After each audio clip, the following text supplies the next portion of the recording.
Good morning students. BA second year में हम आज पढ़ेंगे, कल जितना पढ़े थे उसके आगे अपन पढ़ेंगे।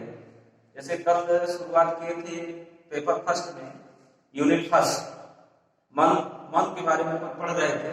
मन स्मृति, मन का जीवन काल और थोड़ा बहुत और पढ़े थे।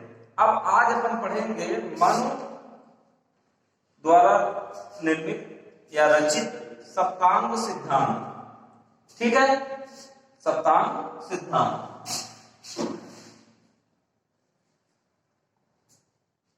सप्तांग सिद्धांत, ठीक है ना। सप्तांग सिद्धांत क्या है? क्योंकि मन की जो राज्य की अवधारणा, शासन प्रणाली है मन के अनुसार, उसमें सप्तांग सिद्धांत का वर्णन मिलता है हमको मनुस्मृति में। और इसका सीधा तात्पर्य यह है कि राज्य के कई जो है तो संचालन के लिए जो आवश्यक तत्व हैं, जैसे राजा का होना, मंत्री का होना, मंत्री परिषद का होना, कानून व्यवस्था, दंड व्यवस्था इत्यादि जितने भी चीजें हैं वो सिद्धांत में उन्होंने वर्णित किया है। ठीक है ना। तो क्रमशः वन बाय वन अपन उसी को आज देखेंगे। ठीक है। तो सप्तांग सिद्धांत के अंतर्गत पहला जो है उन्होंने दिया है स्वामी। क्या दिया है? स्वामी।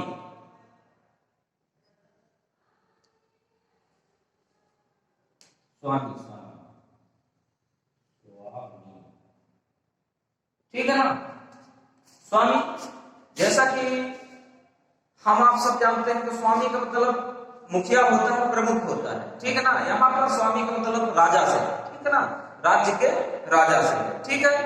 अर्थात स्वामी का अर्थात अर्थ होता है राजा। इसकी इच्छित स्थित शरीर में सिर की भांति है। यानी कि आप समझ लीजिए कि राजा की स्थित राज्य के लिए उस प्रकार मानी गई है जिस प्रकार व्यक्ति के शरीर का जो है तो सिर, शरीर में मौजूद सिर जितना महत्वपूर्ण है उतना ही राज्य के लिए राजा महत्वपूर्ण है। ठीक है। यह राज्य का सर्वोच्च और मुखिया है। और यह देवांशिक है। यह राज्य में जो है तो इसकी स्थिति सर्वोच्च है और इसको राज्य का मुखिया बताया गया है। इसके अनुसार मन स्मृति के अनुसार। ठीक है। फिर अगला है मंत्री। दूसरा है मंत्री।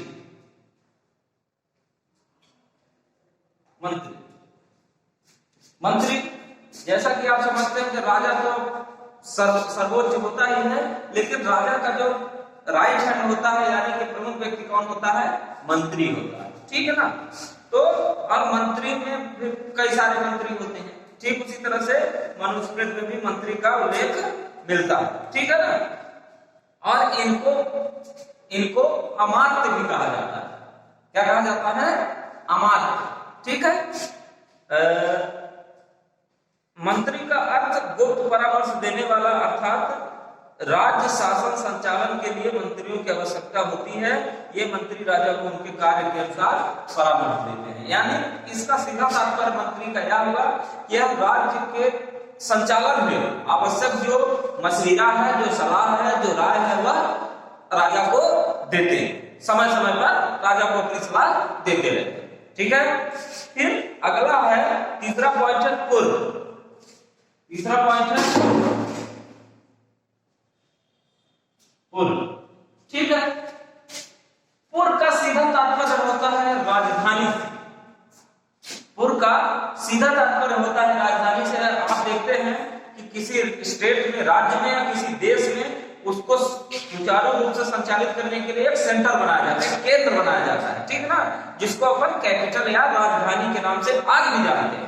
ठीक उसी तरह से इसका जो उद्विकास हुआ,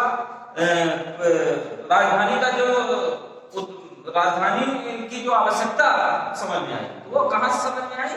हमको प्राचीन काल से ही राजधानी की आवश्यकता समझ में आई, जैसा कि मनुस्मृति में प्रमाण मिलता है।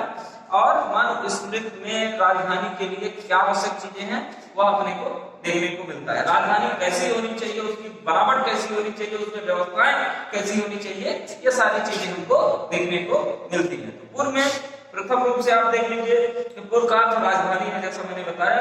राजधानी राज्य का मुख्यालय होता है। राजधानी राज्य का क्या होता है? मुख्यालय होता है, सेंट्रल होता है, ठीक है ना। इसे अच्छा, एक चीज राजधानी के लिए जो महत्वपूर्ण है, वो सबसे महत्वपूर्ण चीज है कि राजधानी ऐसी जगह में होनी चाहिए जो चारों तरफ से सुरक्षित हो, यानी कि विदेशी या अन्य लोगों के आक्रमण से, हर प्रकार के आक्रमण से, चाहे वो प्राकृतिक हो या लौकिक हो, दोनों आक्रमणों से राजधानी की सुरक्षा होनी चाहिए, ठीक है ना। तो उसकी बसावट या उसका सिचुएशन, जो लोकेशन होना चाहिए, वो बहुत ही सुरक्षित होना चाहिए अकॉर्डिंग टू मनुस्मृति, यानी कि मनुस्मृति के अनुसार, ठीक है। फिर अगला है राष्ट्र। क्या है? राष्ट्र।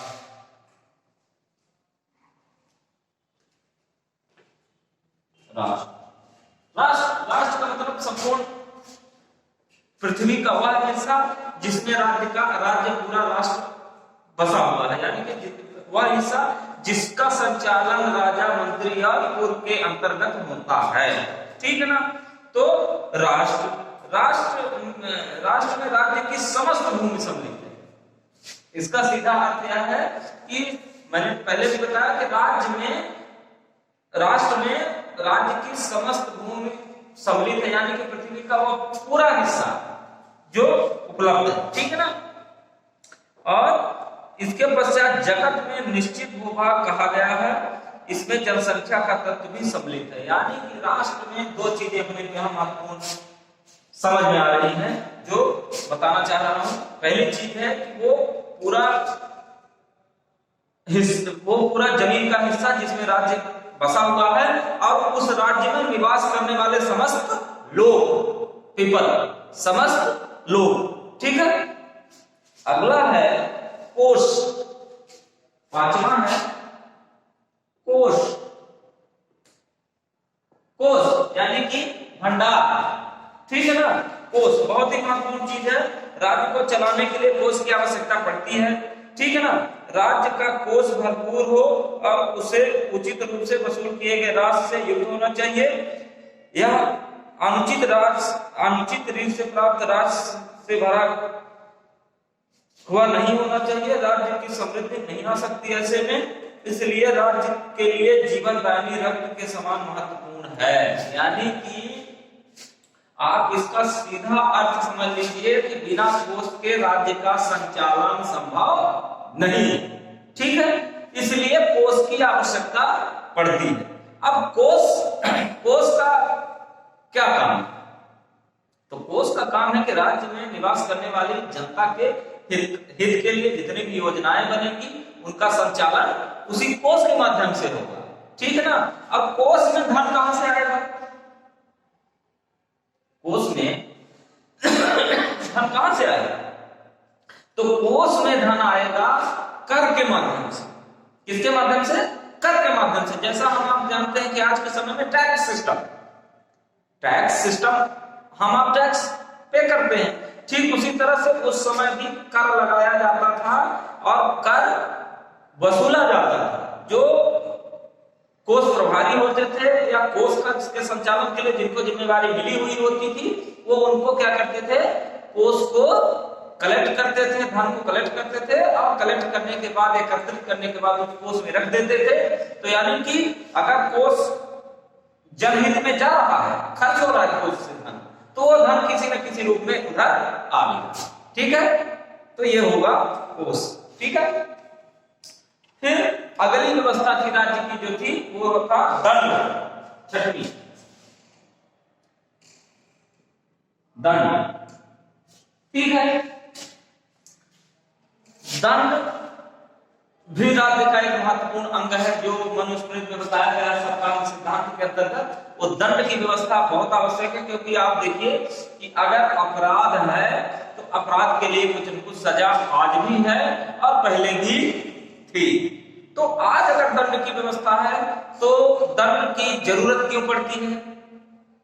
क्योंकि अपराध में कमी आए या अपराध ना हो, इसलिए दंड की आवश्यकता है। और फिर आगे हम पढ़ेंगे, दंड के प्रकार भी पढ़ेंगे हम आप। तो अभी आप दंड समझ लीजिए कि राज्य में जो मनुस्मृति में बताया गया है दंड का एक महत्व है राज्य के लिए, ठीक है ना। ठीक है, हाँ। और दंड के भय से, दंड एक भय वाली चीज होती है, दंड के भय से राज्य में किसी भी प्रकार के आपराधिक या अनैतिक चीजें नहीं होती, सीधे समझ लीजिए, ठीक है। फिर अगला 7वां जो सप्तांग सिद्धांत का जो आखिरी चरण है वह है मित्र। क्या है? मित्र।